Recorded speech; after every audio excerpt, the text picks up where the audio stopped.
Hey all, it's AJ here from Sports Chaplaincy South Africa. Time for our Call Up podcast. Folk, you've never heard it like this before. We are just oozing new regular content, interviewing elite and other sports people, keeping it real about difficult issues that they're facing in their careers and how they're getting through it. I am appealing to you. Don't miss a single minute. Please subscribe and share on any of your podcast apps like Spotify, Apple, Podbean, Google Podcasts, whatever it is, and search for Call Up, where faith meets sport and life. The Call Up Podcast, where faith meets sport and life. This is brought to you by Sports Chaplaincy South Africa.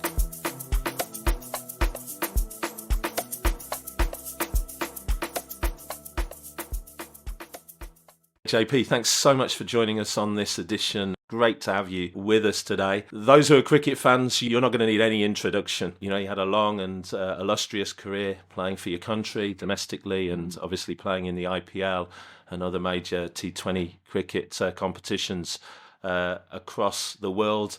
I'm not going to land you in it today by asking you to name the greatest player you ever played with. Right, because there's a whole host of former teammates that might be upset with you that you didn't give them a mention. So rather than do that, we all know that there's always that locker room joker. You know, there's always that joker in the pack. And you've played with many teams, lots and lots of dressing rooms. You look back over your career, you know, who was the number one joker? Who was the guy who was most likely to be the stand-up comedian? Wow, where does one start? So firstly, let me just say thank you for the opportunity to be on the podcast. Having walked the journey with the Call Up Prayer Book, particularly with yourself, it certainly is a privilege to be, on the podcast. And just to dive straight in with the question, I think the guy that stands out as to be, and I've mentioned this on many podcast interviews, conversations with people, Morne Morkel, certainly is a standout. So, he's got a bit of dry humor about him, right? But there's one particular incident that just epitomizes his humorous nature, right? Where in many ways he's a little bit aloof in his approach to certain things and can get lost in his own head. And the incident that I'm referring to is 2008. We were playing a test match at the Oval, obviously against England. And, naturally, when you're playing a test series in England, it is quite heightened, high expectation, responsibility. You think about the crowds that come in their numbers. And the test match at the time, I think we were probably on day 4 or something, and it was quite intense. It was in the balance. He was batting, and I think it was Andrew Flintoff that was bowling, and it was quite an aggressive guy, right? Yeah, it was quite an aggressive spell that he was facing, and eventually Flintoff got him out, and in the disappointment of Morne Morkel, not realizing when he walked off, where he was actually walking, the direction he was actually walking was not actually to the change room. So it was just diagonally to the probably about 100, probably 50 meters rather, to the right of the change room. And he had his head down, obviously in disappointment, and he was walking. And eventually he found himself, when he looked up, 5 meters from the groundsman's shed. Not the pavilion. Not the pavilion. And eventually he looked up and he was like amazed at where he was. And obviously the crowd was watching him. If you think back to the Oval, the change room, you have to walk actually through the crowd essentially to get to the change room. And now he was 50 meters from the stairs in between the crowd. And obviously the crowd acknowledged now the fact that he was in the wrong place. And I reckon he's getting a load of jip from he is. Right? And eventually he ended up having to walk through the crowd, through the seats, to the stairs of where So by the time he got to you, he'd had 2 beers. pretty much, and the crowd just lost the plot. But through all the disappointment, I think that moment in itself, for us as a team, we just broke out laughing because obviously we saw what had happened, and it was just such a comical moment, and it epitomizes the Kind of Mr. Bean meets Test match cricket, right? it epitomizes the character of Morne Morkel. Quite very much the joker in the team, and just a great human being and a great teammate. Yeah, that's a great story. I'm picturing it in my own mind, so I've got to look out and see if there's a video of that Yeah. there somewhere. But let's dive into our conversation today. Before you have this long CV, playing professional cricket at the highest level, like anyone, you're starting out. Just tell us about growing up, and in particular how you started playing cricket. Yeah. And at what point you realised that you might be able to make a career out of this? So cricket essentially started for me in Strandfontein. That's where I grew up. And it literally started in the streets of Strandfontein using, the black bins as wickets in the streets. It's not high tech then. The wickets were slightly taller than most, put it that way. And we had unique ways of playing the game where if you hit in somebody's garden, you were out. So essentially, it taught you to hit the ball late, I guess, in many ways, hit the ball into the ground. But that's where it started. That's where I found the love for the game. And as natural young kids, you've got this curiosity about various sporting codes, and you imitate your heroes in the street of how you play the game. And it was nothing different for me, I imitated Brian Lara, Jacques Callis, Herschel Gibbs, all heroes of mine, who fortunately ended up You playing managed to against. keep the ball on the ground imitating Herschel Gibbs. Well, it's a little bit different, isn't it? But that's where it essentially started. And a couple of my friends then ended up moving around 8 to 9 years old, moving to play for Strandfontein Cricket Club. And I just naturally followed them. And that's where I started to play the game. I remember my very first game. We played against Victoria. I was playing for Strandfontein. How old were you then? I was 9 years old, playing under 10, and got a first ball duck. Yeah, that was What an illustrious start to your career. That was my very first experience of hardball cricket. And in my defense of maturity, I walked off thinking, well, I guess I can't get worse than that. That's a great attitude to have, though, isn't it? Yeah. Like not allowing that moment of failure to define you. Thank Correct. goodness you didn't. Thank you. Yes. But fortunately, it really just rose from there. Ended up playing under 11 and under 13 for the club. Got drafted into the various provincial camps that we had under 11. Then ended up playing for Western Province under 13A at the age of 12. And then from there, sort of progressed to every age group in provincial cricket. And then just to fast track it to, I think it was 15 or 16.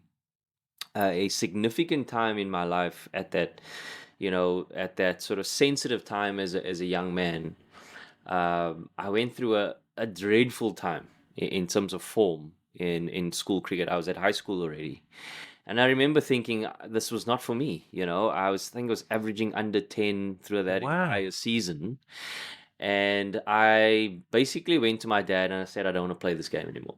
So yours is not a story of you hear all these stories. I imagine Revis is like this, the youngster coming through at the moment, these kids who just knock out the 50s and 100s at schoolboy cricket, and everybody seems to kind of go that he's the one. Yeah. That wasn't your story. No, it certainly wasn't. And particularly in this season where there was real struggle, like I mentioned there, I really just wanted to give up the game.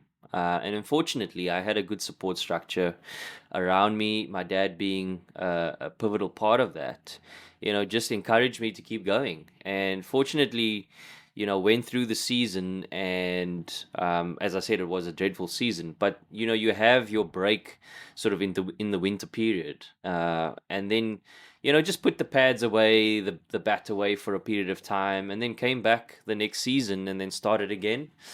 Ended up averaging 170. Okay. Yeah, so it's quite a different story. I guess. Big turnaround, yeah.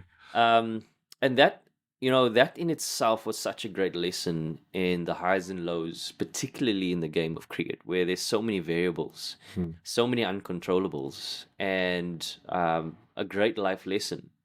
That I can still look back on fondly and think of it as that impact has an impact on me today. So yeah, that was a pivotal time in my career, and then it went from strength to strength from there on in. Where at age 17 I got a provincial contract, a senior provincial contract in matric. Ended up playing for the first class team in my matric year. Wow. Where I got selected to play, and the national players at the time came back from a national tour. And I think I might have shared the story with you around Gary Kirsten at some point, where he ended up playing in that game. So the lineup was Gary Kirsten, Herschel Gibbs, Jacques Cullis, Jonathan Trott was still at Western Province at the time, Neil Johnson, the Zimbabwean, and then it was this young 17-year-old batting at number 6 behind these illustrious players. So what a great opportunity it was for me to share the change room with some of my heroes, some of South Africa's greats at the time. And the interesting story that I've shared many times around Gary Kirsten, where he didn't actually know my name when I walked out to bat, and he was still at the crease. So he had to actually ask the umpire to radio to the third umpire to ask what my name was, and this was on day 2 already. So yeah, both of us have shared that story many times. He's certainly one of my favorite coaches, favorite human beings in the cricketing fraternity. So yeah, I had some interesting stories and experiences along the upbringing. Yeah, I mean, I really love hearing about how you overcame that season of disappointment and struggle as a young sports person. Because you're quite right. I think in sport you're going to face that. You're going to face disappointment. You're going to face periods where your form is poor. But for that to happen at such a young age may well have turned out as a blessing for you, because I used to often see young sports people who've had it really, really easy. They've always been the superstar. Yeah. They've not really faced much disappointment, and suddenly they're in the professional ranks. Maybe they start off brightly, and then their resilience is tested, maybe for the first time at 20, 21, 22, and they're doing a much higher level in the spotlight. So, it sounds to me like that was a real opportunity for you to grow, and to develop and learn resilience at a really young age. It certainly was. And if you fast forward into my professional career, it certainly were many experiences of ups and downs. And as you mentioned there, having the experience at a young age certainly aided opportunities for that resilience, for sure.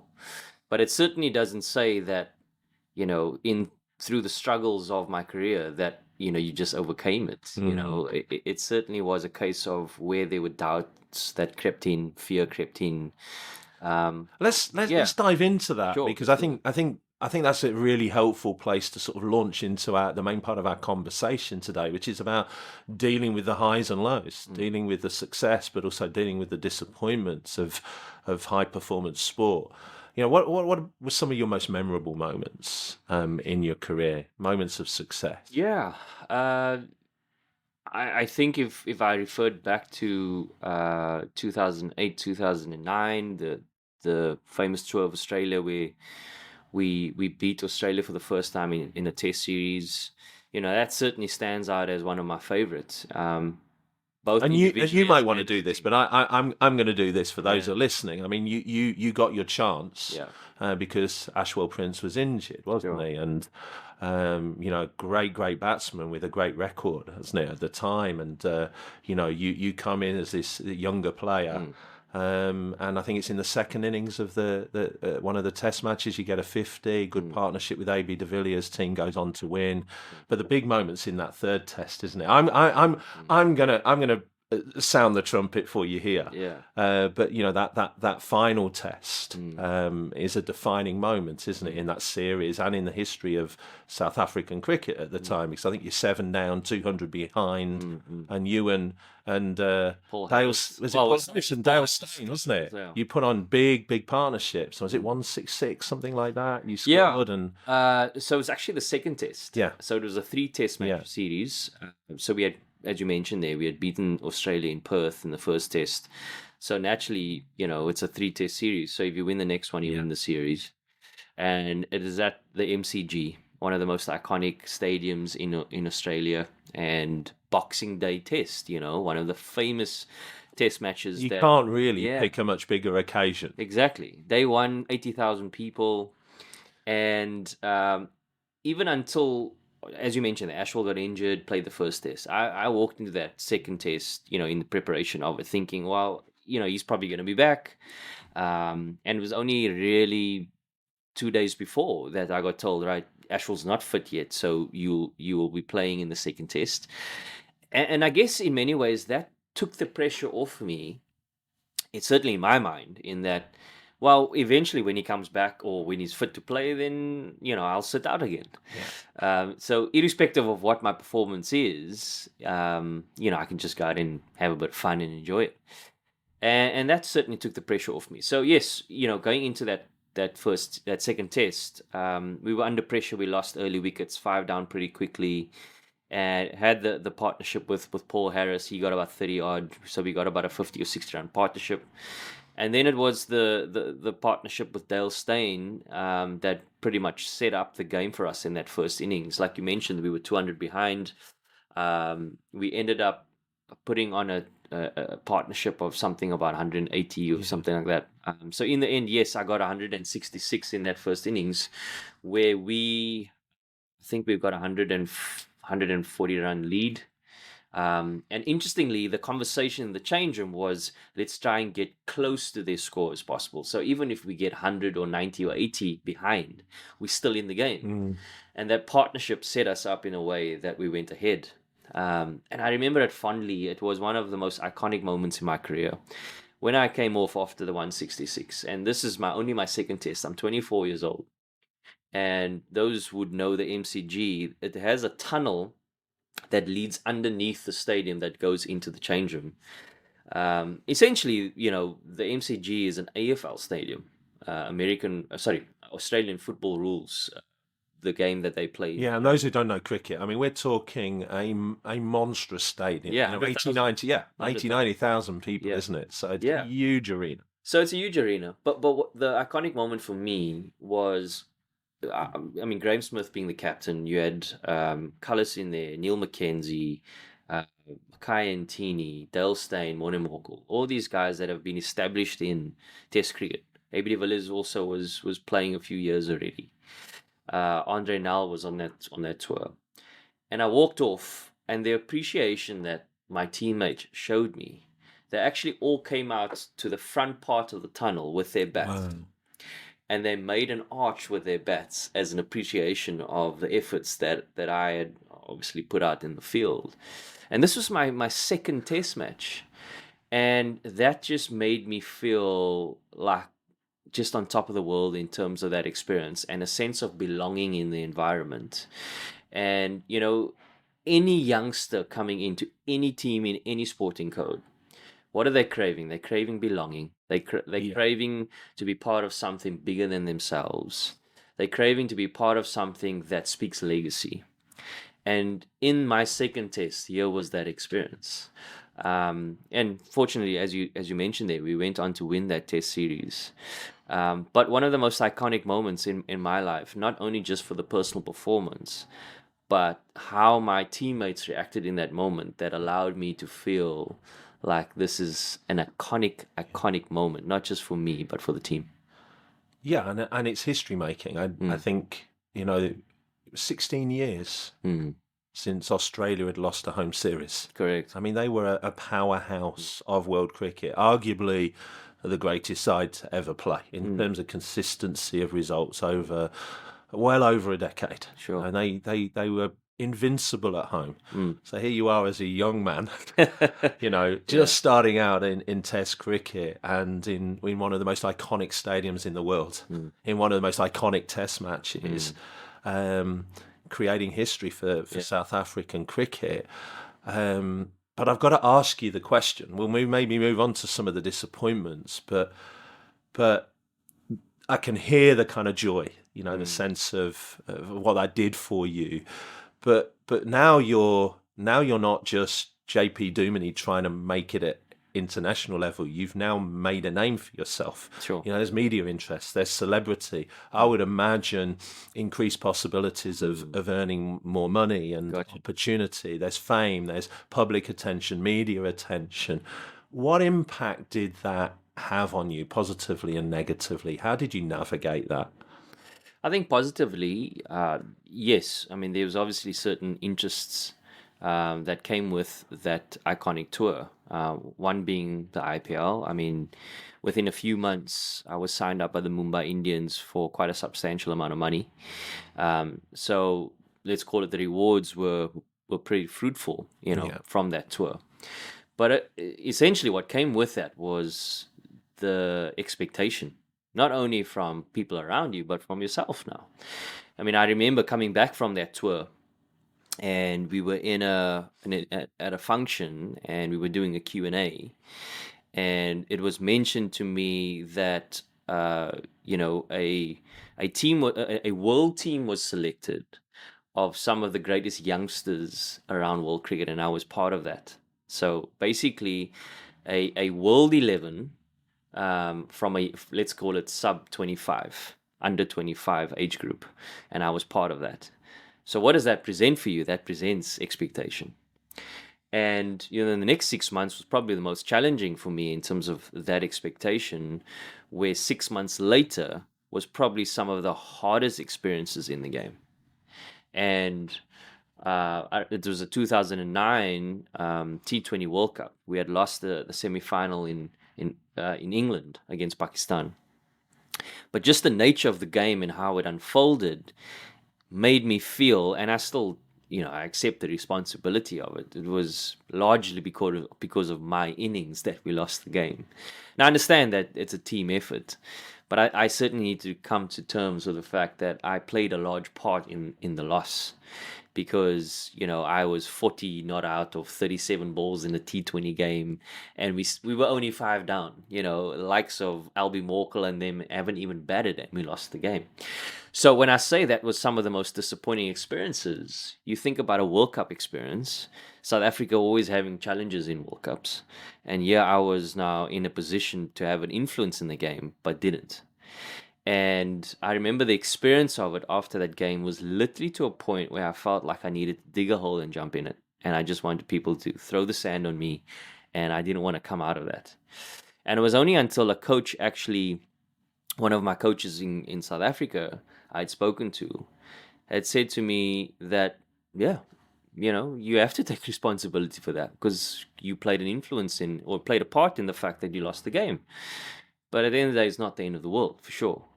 But it was only till that reality of that conversation, because everybody was trying to, encourage you and, that's okay, it wasn't your fault, whatever. But until something was real. You also know that's not true. Exactly. So until something was actually real with me, could I actually digest it and actually deal with it? So that was one of the toughest nights. It's almost what I'm hearing there. It's actually about accepting I did fail. Yeah. I did fail. Exactly. Own it.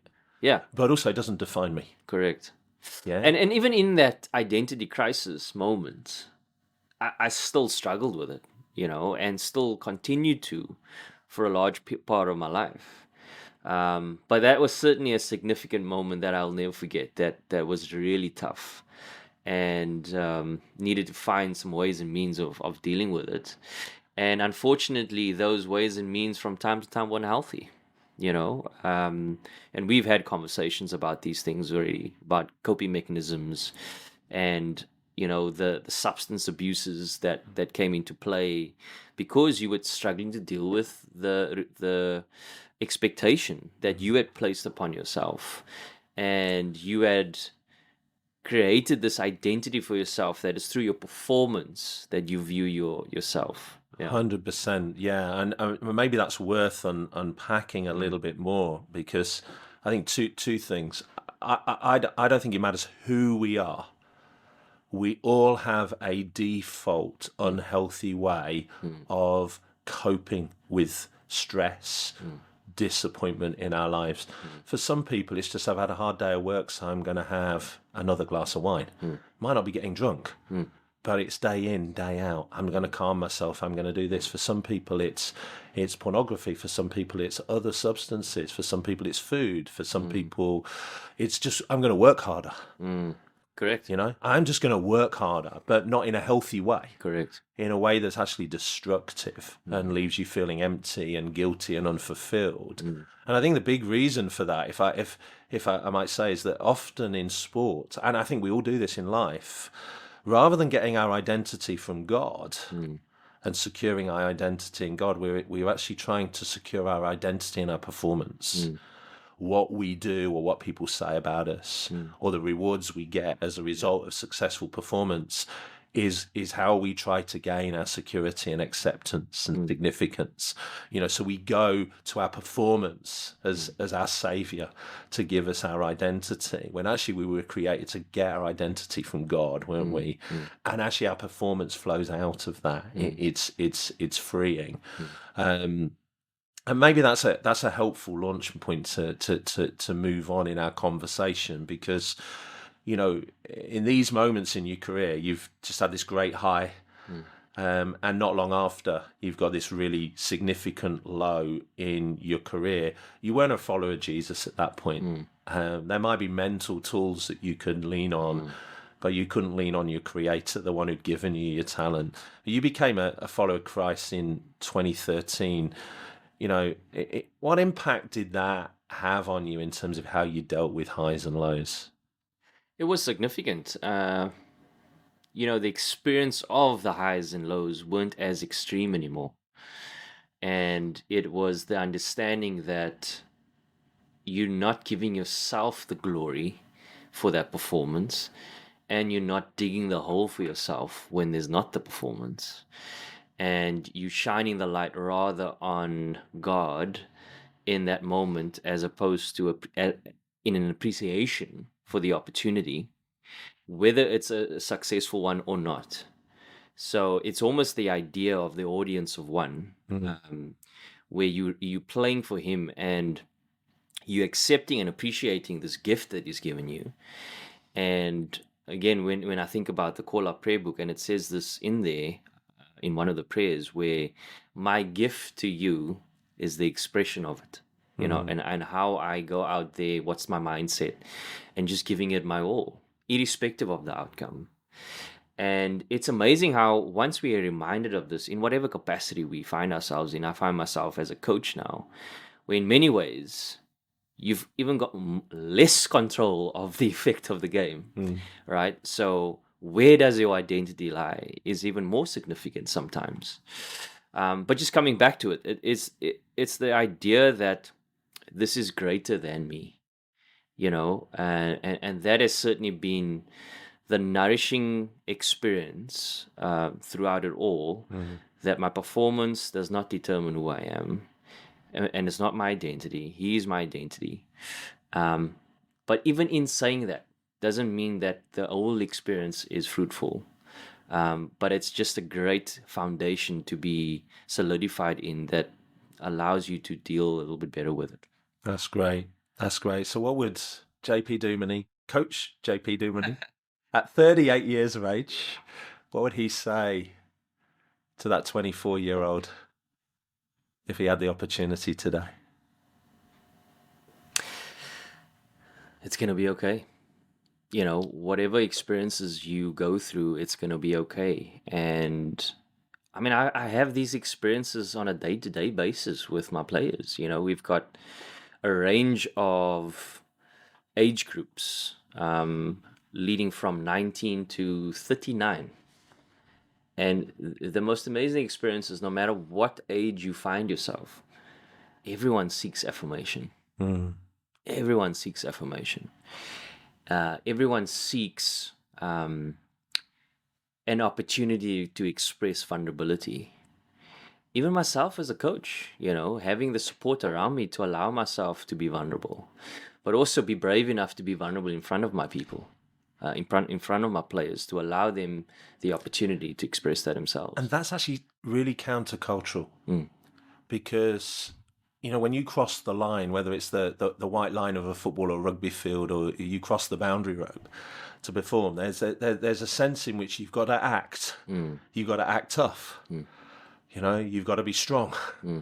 And as a result of that, actually, the sporting culture doesn't sees vulnerability as weakness, doesn't it? I think. And I'm just wondering how your athletes, your players are responding to that, because it is so countercultural. I think for the most part, in my own experience of it, I think they've responded reasonably well. And I think the key for me is that I need to lead it for the most part, to allow for guys to feel comfortable to share. But can I also create an environment that if it's not me that they're vulnerable with, that they do have an outlet for it? And I think that's a critical piece in this, because naturally in the cricketing culture, or even just sporting culture, it's tough for players to go and confront or be vulnerable with a head coach, because they always associate that with selection. Right? So I've got to be mindful of that, because not too long ago I was a player, so I understood how that worked. So can I create a space and a platform and a resource for guys to have a place to go to be vulnerable? Yeah, I think that's really important. I'm going to say that as a sports chaplain, because I think creating safe spaces for coaches and sports people to be able to share vulnerability and weakness, not for them to stay in that place, but for them to be able to process it healthily, so that they can have fresh perspective on their circumstances and situations. All of us need safe spaces in our lives. Doesn't matter what our profession, what our career is, what our background is, we all need it. But our time together is coming to an end. So I've got a question we're going to be asking on a regular basis all the athletes who come on here, and that is, tell us about your favourite prayer or theme in the Call Up prayer book. I think to respond to that question, I think it is certainly varied according to where I found myself as a player, and now obviously as a coach. So I think one of the most anxious experiences as a player, for the most part, was always pre-competition. And one of the main reasons why that would be is you can find yourself in a space where you almost play the game beforehand, right? So you're anticipating performance, you're anticipating who you're coming up against, and that can create some anxiety within you. So when I think about that, the pre-competition prayers were certainly some of the prayers that I relied on and found comfort in, because it allowed me to find the peace of the understanding that you've done all that you could in terms of preparation. There's obviously the work that you put in, and now it's about surrendering the outcome when you cross that boundary rope. I often speak about the dugout effect being one of the most anxious experiences, meaning if you next into bat, it's probably one of the most daunting times for any cricketer, because you're sitting there and you're watching the game unfold, but yet you're not part of the game just as yet. And what happens is you play back in your mind of what could happen, and it's not the actual experience. But when you cross that rope, you have to live in the now. You have to live in the present for you to give yourself the best chance to perform. So it's actually the sort of pre-game that is the most difficult, but once you're in the moment, you live in that moment. So I've certainly found that to be one of the most critical pieces. And then as a coach, I look back to the prayer book. There's also prayers for coaches here, and why I think that is critical is because, again, it comes down to the fact of you understanding, how do you prepare your guys, what can you have an effect on, how do you influence people. And all that we can do is give them the comfort and the understanding that they are good enough. You give them the affirmation, you give them the respect, you give them the know-how of potential tools they can use, but in their preparation, that's your part to play. And can you surrender the outcome in their performance as well as the team, and be content with whatever happens needs to happen. And that's certainly been something that I've tried to focus on. I'm too old now, but I'd love you to be my coach. What about a locker room song to close us with? A locker room worship song. I think it's Chris Tomlin, if I'm not mistaken. How great is our God? And I've certainly found myself, even still today, driving to work, playing this song at its ultimate volume, and just in appreciation of the exact words. How great is our God? Because if the focus and emphasis is on Him, I can just surrender my burdens. I can surrender the challenges that the job presents on a day-to-day basis, and just lean on Him in every aspect. And that's certainly something that I would like to think that I'm very aware of, that even as I'm sitting here, we're doing this podcast recording, Lord, lead the way. In a conversation with a player, Lord, lead the way. In the outcome of a game, Lord, lead the way. In every moment, can I certainly rely on Him and be aware of His presence so that He can lead the way?